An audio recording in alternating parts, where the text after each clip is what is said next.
Yachts and private planes make for luxurious ways to zip from one place to another, but recently, a businessman based in Germany and Italian designer Pierpaolo Lazzarini discovered what happens when they combine boats and jets: the ultra-sleek Sky Yacht.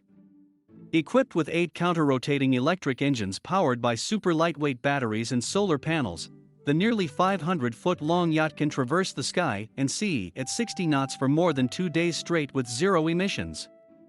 Plus, aside from its full electric mobility, the air yacht is sustainable in other ways too. It will be built entirely from carbon fiber, which is as high strength as it is lightweight. Lazzarini's design looks like something out of the future: a spacious living room and dining area housed within the Sky Yacht's central torpedo-shaped structure that's connected via 8 carbon bridges, 4 on each side, to 2 150-foot-long blimps. And the blimps that contain a whopping 14,125,867 cubic feet of helium that keep the vessel high in the sky, flanking the main compartment, aren't just there to elevate the jet. Between the two, there are 10 guest suites, all of which boast 360-degree views.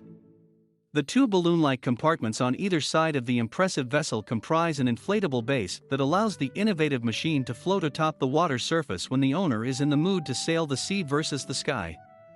Though being able to choose which medium makes the most sense for specific destinations sounds like an ideal way to travel, the Sky Yacht is, unfortunately, still quite a ways off from replacing typical ships and planes.